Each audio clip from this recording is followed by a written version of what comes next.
आप सबका discovery of spiritual India के कार्यक्रम में एक बार फिर हार्दिक स्वागत, अभिनंदन। महाराज जी, आपका भी हार्दिक स्वागत। तो 2 सत्रों में महाराज जी हमने काफ़ी अच्छी चर्चा की। अब एक प्रश्न है जो बहुत ही महत्वपूर्ण है हमारे लिए भी, हमारे दर्शकों के लिए भी। जैसे आपने कहा, एक बच्चा जब पैदा होता है तो उस वक्त जो ग्रहों की चाल रहती है, धरती के नज़दीक, पृथ्वी के नज़दीक जितने ग्रह रहते हैं, उस हिसाब से उनका पूरा कुंडली बनती है, उनका जीवन भी उसी हिसाब से आगे चलता है। जो ग्रह कमज़ोर होगा वो कमज़ोर ही रहता है, जो स्ट्रांग होगा तो उनके स्ट्रांग ही रहता है। तो यहाँ पर हम क्या समझे कि हर मानव का जो भाग्य है तो वो पहले से ही लिखा रहता है, किसी ने लिखा है पहले ही उनके बारे में, तो तभी तो वो उस समय में, उस काल में उनका जन्म होता है। दूसरा, अगर ये सारा भाग्य का खेल है और ग्रहों का खेल है, फिर एक मनुष्य के हाथ में क्या है? वो तो पूरे जीवन में जैसे वो ग्रह उसको नचाएंगे, कराएंगे, वैसे तो उनको पूरा जीवन में करना पड़ेगा। तो तीसरा ये है, वो क्या वो अपने भाग्य को किसी भी स्टेज पर बदल सकता है और श्रेष्ठ मानव और महान मानव बन सकता है? अगर ये कर सकता है तो क्या प्रक्रिया है, क्या प्रोसेस है? भाग्य और कर्म, पुरुषार्थ और भाग्य दोनों बरोबर चलते हैं। भाग्य के हाथ में जन्म देना और मृत्यु तय होता है, भाग्य के हाथ में है। इन बिटवीन, दोनों के बीच में हमारा कर्म भी है जो काम करता है। इंसान के अंदर जो मन की शक्ति है वो अलौकिक है। आप यहाँ बैठे हो, 2 मिनट में अमेरिका घूम के वापस आ जाओगे। आप 2 मिनट नहीं लगेगी। आपको अमेरिका जाना है, वीज़ा की जरूर नहीं, पैसों की जरूर नहीं, अमेरिका पहुँच गए, जाके वापस आ गए। कल्पना कर लो आप, मन जाके वापस आ गया। मन वो भगवान का रूप है। यदि इस मन को कंट्रोल किया जाए, इस मन को अपने बस में किया जाए, इस मन को अगर अपना पावर बना दिया जाए, तो आप क्या नहीं कर सकते। मैंने देखा है, कॉमन व्यक्ति होता है, जैसे हम महात्मा गांधी की बात कर ले अभी। एक कॉमन बैरिस्टर था और कुछ नहीं थे, उसका एक अपमान हुआ। आम आदमी क्या करता है? अपमान में मारूंगा, बोलूंगा, इससे ऐसा कर दिया, मेरा ऐसा कर दिया, वैसा ही करता है कॉमन व्यक्ति। महात्मा जी ने सोचा कि मेरा अपमान किया है ना, इसका बदला मैं इनको दूंगा, पूरे देश का, दुनिया का कल्याण करूंगा, दुनिया का भला करूंगा। उसने अपमान को पॉजिटिव ले लिया जी। और आज हर हिंदुस्तानी की जेब में शायद भगवान की फोटो नहीं होगी, लेकिन महात्मा गांधी की फोटो तो होती है, रखनी पड़ती। बाहर जाना हो तो महात्मा गांधी आपको चाहिए, उससे तो बाहर नहीं जा सकती आप। वो वहां तक पहुंच गया एक इंसान। मैं कहता हूं हमेशा, एवरीथिंग इज पॉसिबल। ग्रहों को ग्रहों का काम करने दो, वो उसका काम करने दो, हमें हमारा काम करना है। ग्रहों के ऊपर चैतन्य शक्ति है। चैतन्य शक्ति जो है वो इंसान से कोई भी काम करवा। मैं कहता हूं लोगों से कि अगर भगवान को नीचे आना पड़े, प्रहलाद जी थे, ध्रुव जी थे, ऐसे कई महापुरुष देखे हमने जिसके पास भगवान को नीचे आना पड़ा। अगर भगवान को नीचे आना पड़ता है तो ये कॉमन चीज़ों में क्या बड़ी बात होती है? आपको उस चीज़ को ध्यान में रखनी नहीं है। जो संकट है, हम संकट में गिर जाते हैं। ग्रह क्या करते हैं? माया जाल रखते हैं और माया में हमको फंसा देते हैं। उस माया से बाहर निकलना है आपको। आप ध्यान जो करते हो ना, ध्यान का अर्थ क्या होता है? आंख बंद कर बैठ जाओ, ध्यान होता है? ध्यान में समझो आप, आपकी 5 इंद्रिय हमारी है। 5 इंद्रियों में आंखें बाहर दिखती है। आपको अपना चेहरा दिखना हो तो आपको कांच आईना लेना पड़ेगा, तभी आपका चेहरा दिखेगा। कान बाहर का सुनता है, मुंह बाहर बोलते हैं, नाक बाहर का सुनता है, स्पर्शेंद्रिय बाहर की बात पकड़ती है, अंदर की कोई बात नहीं है। ध्यान आपको अपनी ओर ले जाती है। हु आई एम, अपने आप को पहचान लो। इसका प्रमाण है भागवत जी के अंदर एक गीता है, 11वें स्कंद में भगवान जी और उद्धव जी का संवाद होता है जी। वह छोटी सी गीता, ब्राह्मण की कथा कही गई है। ब्राह्मण बहुत दुखी होता है, बहुत श्रीमंत होता है, श्रीमंत में से बहुत गरीब बन जाता है। वहां पर उसको ज्ञान होता है और वो कहता है, नायम जनों में सुख दुख है। तो वो सोचता है कि मेरा ये कर्म मेरे भाग्य से हुआ, मेरे कर्म से हुआ, मेरे ग्रहों से हुआ, किसी ने कुछ तांत्रिक मांत्रिक कर दिया, या ये लोग परेशान कर रहे हैं। वो हर एक का जवाब देता है, नहीं नहीं नहीं नहीं नहीं, ये सब का कारण मेरा मन है। मेरा मन की वजह, नायम जनों में सुख दुख का हेतु, मेरे सुख दुख का कोई कारण नहीं है। न ग्रह परेशान कर सकते, न भाग्य परेशान कर सकता है, न कर्म परेशान कर सकता है, न लोग परेशान कर सकते हैं। आपको पानी में कमल की तरह रहना है। अगर ऐसे रहेंगे, अपने आप को पहचान लेंगे, तो दुनिया में एवरीथिंग इज पॉसिबल। दो शब्द है, इम्पॉसिबल और असंभव। असंभव हिंदी में है, इम्पॉसिबल इंग्लिश में है। दोनों में एक एक शब्द निकाल दो तो पॉसिबल हो जाएगा, संभव हो जाएगा। देखो भाषाकारों ने ऐसे बनाया है, भाषाकारों ने भी ये शब्द ऐसे ही बनाए हैं, आपको समझना चाहिए। इसके लिए आपको डर छोड़ना पड़ेगा, आपको अपने आप को पहचानना पड़ेगा। क्योंकि अंग्रेजी में भी आई ऑलवेज कैपिटल में आता है, आई ऑलवेज कैपिटल में आता है, क्योंकि हम है तो सब कुछ है, हम नहीं तो कुछ भी नहीं। इसलिए आपको अगर लड़ना है, आपको जीतना है, तो डरना छोड़ दो। किसी से मत डरो, इसका मतलब ये नहीं ग्रह नहीं है, भाग्य नहीं है, कर्म नहीं है, सब कुछ है। लेकिन 32 दांत में जीभ रहती है ना, वैसे आपको रहना पड़ेगा। 32 दांत में जीभ रहती है अपनी, 32 शत्रु उसके हैं, फिर भी सामना करती है, दिन भर सामना करती है, वो लड़ती है उन सबसे और अपना विजय प्राप्त करती है। दांत बाद में आते हैं और पहले चले जाते हैं, जीभ हमेशा रहती है जीभ मुंह के अंदर। इसलिए आप रहोगे, आप जीतोगे यदि आप तय करोगे। लेकिन 90% लोग क्या करते हैं, स्विमिंग पूल के पास बैठ जाते हैं और तैरना सीखते हैं। ये पॉसिबल है? अगर आपको तैरना है तो स्विमिंग पूल में डाइव मारनी पड़ेगी, आंखों में, नाक में, मुंह में पानी जाएगा, कठिनाइयां आएगी। और कठिनाइयां उसी को आती है जो व्यक्ति उसके लायक होता है, जो व्यक्ति जो महान बनना है। आप देख लो, इतिहास पढ़ लो, जितने महापुरुष हो गए हैं इजी नहीं बन गए। जीसस को भी क्रॉस पे चढ़ना पड़ा, भगवान श्री कृष्ण को भी माता पिता से दूर रहना पड़ा 10 से 12 साल तक, अपने 8-8 7-8 भाइयों का भोग देना पड़ा, भगवान राम को वन में रहना पड़ा। इतिहास देख लो, कितने भी महापुरुष हो गए हैं, जितनों ने दुनिया सर की है, उन लोगों ने बहुत कष्ट सहन किया है, बहुत कष्टों का सामना किया है। लेकिन वो रोए नहीं, कभी रोए नहीं कि मुझे कष्ट पड़ रहा है, मुझे ये प्रॉब्लम हो रहा है, मुझे अरे क्या करूं, ज्योतिष के पास चला जाऊं। जाइए, गाइडलाइन लीजिए, उसमें पागल मत हो जाइए, उससे डरिए मत, उससे जीतिए। तो मेरा अनुभव ऐसा है कि यदि आप खुद तय कर लो, मनुष्य खुद तय कर ले, तो एवरीथिंग इज पॉसिबल है। जो ये जैसे हमने भी बहुत सारे हमारे चैनल में भी लोग आते हैं महाराष्ट्री, वो उन्होंने क्या किया है कि वो कुंडली बनाने का भी बिजनेस करते हैं। 5-5 हज़ार रुपये, 11-11 हज़ार रुपये मंगवाते हैं और लोगों को बोलते हैं ठीक है आप अपना डेट ऑफ बर्थ भेजो, टाइम भेज दो, तो उनके घरों में कुंडली चली जाती है। कुछ लोग जो है 5-5 लाख रुपए का हवन करवा रहे हैं कि ठीक है। और हमने बहुत सारे लोग ऐसे देखे कि जो अपनी ज़मीन है, मकान है, वो भी बेच देते हैं, सोना बेच देते हैं, कि उनको ये कहा जाता है कि आपका काल सर्प योग है या कोई ऐसा कोई शनि का प्रभाव आपके ऊपर में इस तरीके है।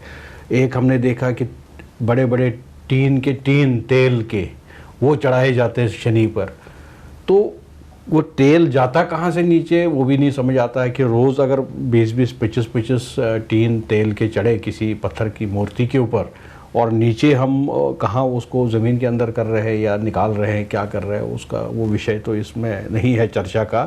तो ये किस हद तक सही है और किस हद तक गलत है? देखो, हमने लोगों ने हिंदू, खास करके हिंदुस्तान के अंदर लोगों ने भगवान को भिखारी बना दिया है, भगवान को भिखारी बना दिया है। भगवान को लांच रुश्वत देते हैं कि भगवान हमारा ये काम हो जाएगा ना तो आपका ये चढ़ावा चढ़ाएंगे, आपको ये पूजा करेंगे। ये गलत है। अगर ये ऐसा हो सकता था तो भगवान राम को इतना कष्ट नहीं पड़ता, भगवान कृष्ण को ऐसा कष्ट नहीं। मैं आपको पहले कहा था ना कि अर्जुन को भगवान ने कहा खड़ा हो जा, धनुष्य बाण पकड़ और युद्ध कर। तो भगवान कह सकते थे अर्जुन यहाँ बैठ के यज्ञ करा ले, माला कर ले, तेरा काम हो जाएगा, मैं सबको मार डालूंगा। स्वयं नारायण थे, कर सकते थे, लेकिन नारायण ने कहा मातिष्ठो उत्तिष्ठ भारतो, खड़ा हो जा, युद्ध कर। जब तक आप तैयार नहीं होंगे, मंत्रों में प्रभाव है, मंत्रों से कार्य सिद्ध हो सकते, लेकिन आपको भी उसमें साथ देना पड़ेगा, आपको विश्वास पैदा करने का। और सब कोई भी चीज़ कब मदद करेगी? एक मरीज बीमार है, डॉक्टर दवा देता है, मरीज को श्रद्धा है उस दवा के अंदर, इसमें ठीक हो जाएगा, तभी वो ठीक हो सकता है। अगर मरीज तैयार नहीं है तो डॉक्टर की दवा कोई काम नहीं करेगी। आपको अगर जीतना है, आपको ही खड़ा होना पड़ेगा। अगर मुझे भोजन करना है, कि आदमी मुझे कहा कि साहब भाग्य से खाली मिल जाए, खाना मिल जाए, उनको भाग्य से खाना मिलता है? थाली माँ ने दे दी आपको या पत्नी ने दे दी आपको, हाथ चला के मुंह तो चलाना पड़ेगा आपको। मान लो माँ ने मुंह में दे दिया, ये आगे का काम कौन करेगा? माँ मुंह चलाएगी आपका, और आपका मुंह तो आपको चलाना पड़ेगा ना। आपको कर्म करना पड़ेगा, अपना कर्म खुद करना है। जहां तक अपने आप को नहीं जानो, इसलिए मैं कहता हूँ सबसे पहले अपने आप को पहचानो। अपने आप को पहचानोगे तो कोई परेशान नहीं करेगा, कोई चीज़ दुखी नहीं करेगी, किसी चीज़ से कोई परेशानी नहीं होगी, क्योंकि किसी भी सिख में ये शक्ति नहीं है जो आपको परेशान कर सके। परेशान होता है मन, और मन जब परेशान होता है तो हम दुखी होते हैं। हमें दुखी नहीं होना है, मन को कंट्रोल करना है। इसलिए भगवान ने गीता में बार बार कहा, गीता में पढ़ो, संडी पाठ में पढ़ो, अपने वेदों ने बार बार कहा, जज्जाग्रतो दूरमुदैति दैवन्दादु सुप्तस्य तथैवैति दूरंगमं ज्योतिखं ज्योतिरे तन तन में मनः शिव संकल्पमस्तु। वेदों ने कहा अपने मन को तैयार कर दो, तन में मनः, तन मन के अंदर। एक व्यक्ति हमारा दुश्मन बन जाता है, शत्रु बन जाता है, एक व्यक्ति मित्र बन जाता है, क्या फर्क पड़ता है उससे? मन तय करता है ये हमारा शत्रु है, ये हमारा मित्र है। कोई शत्रु नहीं, कोई मित्र नहीं, हमारा मन सब कुछ तय करता है। मन को तैयार, वेदों ने भी कहा, गीता ने भी कहा, भागवत जी ने भी कहा, रामायण ने भी कहा, मन को तैयार करो। मन अगर तैयार हो जाएगा तो आपको जीवन में कोई कठिनाई, शनि भी परेशान नहीं करेंगे, राहु भी परेशान नहीं करेंगे। वो तो अच्छे ग्रह बेचारे, शनि तो बहुत अच्छे ग्रह है, कुछ मांगते नहीं हमारे पास, वो देने वाले हैं, लेने वाले नहीं है। हाँ, लेकिन वो क्या करते हैं, वॉशिंग मशीन का काम करते हैं, धोखे का काम करते हैं। आपका मेल निकालना हो, कर्म को चलाना हो तो उनको अपना कष्ट देना ही पड़ेगा जी। जब कष्ट, परीक्षा एग्जाम नहीं देंगे तो पास कैसे होंगे आप? वो देना पड़ेगा, एग्जाम देनी पड़ेगी ना, तो एग्जाम के लिए पढ़ना पड़ेगा। वैसे ही आपको कष्ट होना चाहिए तो आप दुनिया को पहचान पाओगे कि दुनिया कैसी है, लोग कैसे, क्या करना चाहिए, क्या नहीं करना चाहिए, किस पे विश्वास करना चाहिए। ग्रहों का ही कार्य है, ग्रह हमारे शत्रु नहीं है, ग्रह हमारे मित्र भी नहीं है। कबीर खड़ा बाजार में सबकी मांगे खेर, ना किसी से दोस्ती ना किसी से बेर, जाकी जैसी चाकरी ताको वे को दे। कोई दोस्त नहीं है, भगवान किसी का दोस्त भी नहीं है, किसी का मित्र भी नहीं है। मन हमारा दोस्त है, मन हमारा मित्र है। इसलिए भगवान एक शब्द में गीता में कहा, आत्मा वही आत्मा नाम शत्रु, आत्मा वही आत्मा नाम मित्र। आप ही अपने शत्रु है और आप ही अपने मित्र है, आप ही अपने शनि है, आप ही अपने गुरु है जी।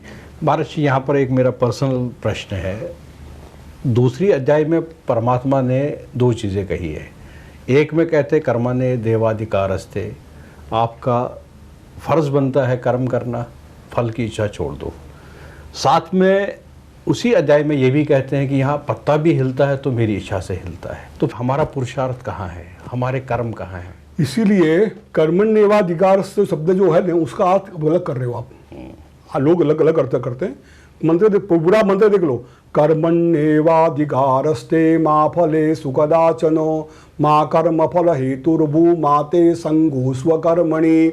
आप चलना तो शुरू करो, आप चलोगे तो कुछ ना कुछ तो होगा, कुछ नेगेटिव या पॉजिटिव कुछ तो होगा ही। नेगेटिव चलोगे, हो सकता है, हाँ हो सकता है जी। चलोगे, अर्जुन को भगवान ये कहा कि भाई तू युद्ध करेगा, दो चीज बन सकती है, या तो जीतेगा या मरेगा। जीतेगा तो राज मिलेगा, मरेगा तो यश मिलेगा। लेकिन भाग जाएगा ना तो रोज बनना पड़ेगा। क्या वो अर्जुन है जो युद्ध करने की बड़ी बड़ी बातें करता था? नहीं, भगवान का कहना है तुम अपना कर्म शुरू कर दो। हम लोग क्या करते हैं, कर्मण्येवाधिकार क्या करते हैं, सिर्फ कर्म करो जा, नहीं ऐसा कौन करेगा जी। फालतू में कोई ट्रेन में क्यों बैठेंगे, फिर कहीं जाना है हमको, स्टेशन पता है हमको। भगवान मूर्ख नहीं है, उन्होंने कहा माँ फले सुकदाचनो, तुम फल की बहुत अपेक्षा मत पड़ो, फल तो दूंगा ही तुमको। तुम कुछ भी करो, भोजन करोगे तो पेट में तो जाएगा ही, राहत तो होगी, है ना। तो ईश्वर के कंट्रोल में सब कुछ है। हमें ईश्वर को अपने आप में अपने कंट्रोल में करना है, हमें ईश्वर बनना है। और जहाँ नदी वहाँ तक नदी होती है जहाँ तक समुद्र में मिलती नहीं है। जहाँ समुद्र में मिल गई, समुद्र को कोई समस्या नहीं है, ना सूख जाने का न बाहर आने का, वो अपना काम करता रहता है। नदी है वहाँ तक ही प्रॉब्लम है, आम मनुष्य है वहाँ तक ही प्रॉब्लम है। हर इंसान में सर्वस्य चाहम हृदय सन्निष्ठो, भगवान ने बस स्पष्ट कहा है। जो बात आपने कही ना कि हाँ मेरी इच्छा से होता है, वही भगवान हमारे अंदर बैठा है। ये गीता में कहते हैं कि मैं इच्छा करता हूं, तो हम इच्छा, उसकी इच्छा अपने आप पहचान ले, उसी इच्छा से उनका काम करे तो हमें कोई समस्या नहीं आएगी। समस्या है दुनिया में कोई जगह। तो करना क्या है महर्षि, आप पूरा सरेंडर करना है, पूरे अपने आप को जाने। सरेंडर कब कर पाओगे, जब अपने आप को जानोगे तब। पहला स्टेप आपका ये कहना है कि अपने आप को पहचानो, बाकी सारी चीजें छोड़ दो। तो अपने आप को पहचानने के लिए क्या प्रक्रिया है? देखो एक बात ऐसी है, आप जितने लोग सुन रहे हो ना जी, उसमें से एक आदमी बता दे कि वो अपने लिए 5 मिनट निकालता है कभी?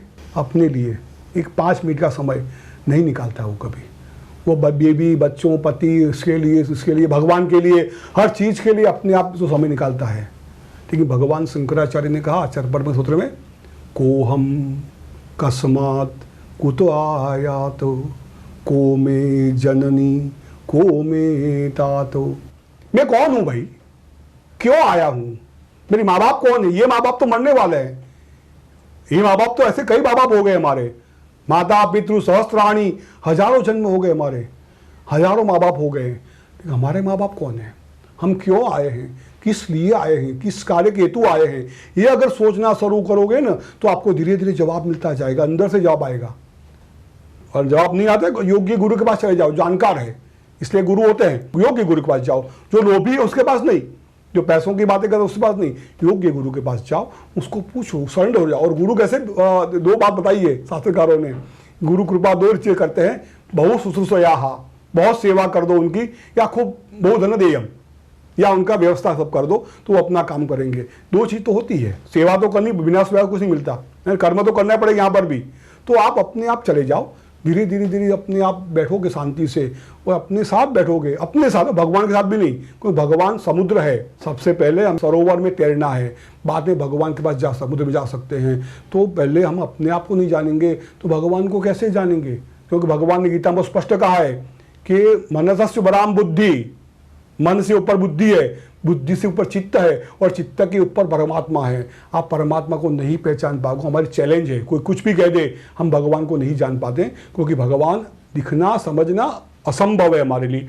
तो अब हम अपने आप को जान सकते, अपने आप को पहचान सकते, तो हम अपने पास चले जाए, अपने साथ बैठे, रोज 5 मिनट कुछ सोचे बिना, निर्विकार मन को करके, जो योग में कहा ना कि योग का अर्थ क्या होता है, आसन करना नहीं, आसन करना नहीं, प्राणायाम करना नहीं, योग का अर्थ होता है मन चित्त निवृत्ति योगा। पर भगवान पतंजलि ने कहा है मन और चित्त को निवृत्त कर दे, उसी का नाम योग होता है। आपको मन को शांत कर देना, कुछ सोच, फिर 5 मिनट नहीं कर पाओगे, 5 मिनट नहीं कर पाओगे, लेकिन करना चाहिए।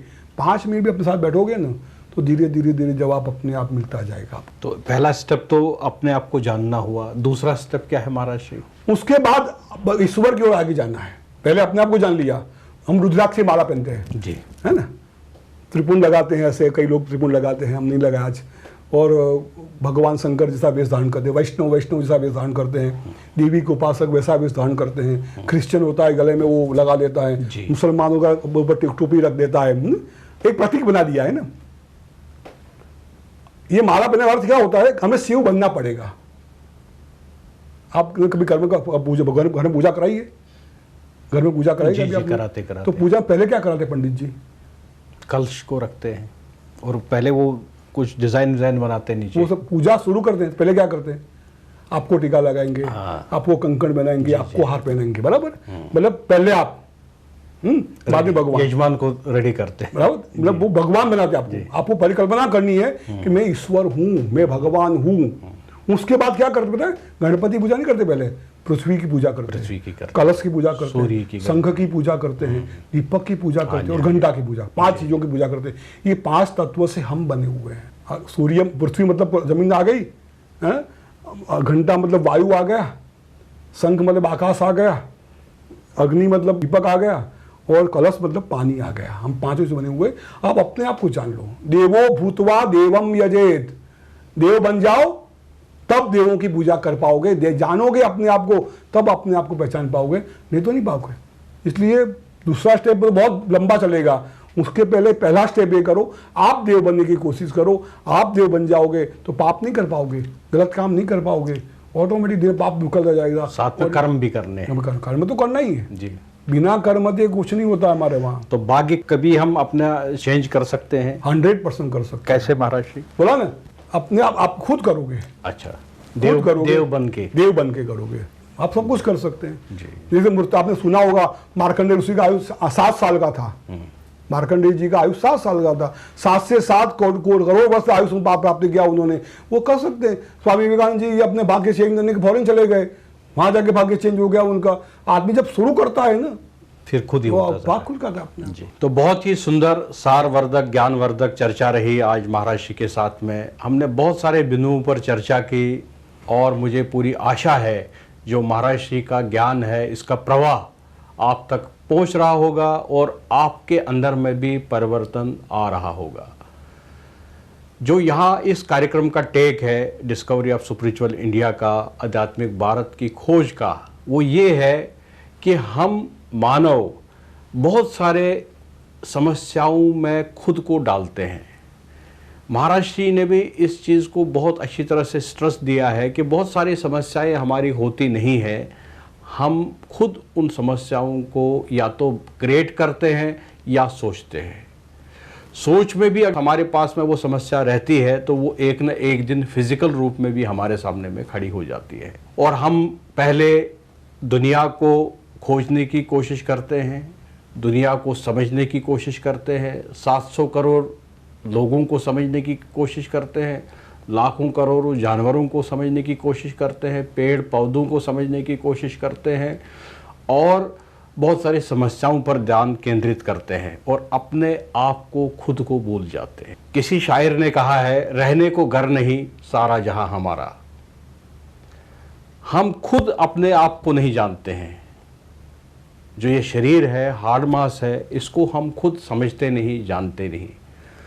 बहुत सारे लोगों को ये भी नहीं पता होता कि हमारे शरीर में कौन कौन से अंग है, कितनी इंद्रियां है और हमारी सोच कैसी है, हम क्या करते हैं, कैसे सोते हैं, कैसे खाते हैं, क्या सोचते हैं, कितनी बार सोचते हैं, कितना अच्छा सोचते हैं, कितना बुरा सोचते हैं, ये भी बहुत सारे लोगों के नॉलेज में नहीं होगा। तो महाराज श्री ने आज के इस कार्यक्रम में यही कहा कि सबसे पहला स्टेप जो है एक अच्छा मानव बनने के लिए, ट्रांसफॉर्म्ड व्यक्ति बनने के लिए, उच्च श्रेणी का मानव बनने के लिए, वो है एक अपने आप को पहचानने का, देव बनने का। उसके बाद में जब हम देव बनते हैं, अपने आप को पहचानते हैं, तो बाकी सारे स्टेप खुद ही होते हैं। हम कर्म करना शुरू करते हैं, हम सृष्टि को पहचानना शुरू करते हैं, सृष्टि के हर अंग से प्रेम करना शुरू करते हैं। वो जानवर हो, इंसान हो, पेड़ हो, पौधे हो, नदी हो, नाले हो, पर्वत हो या कोई भी वस्तु हो इस संसार में।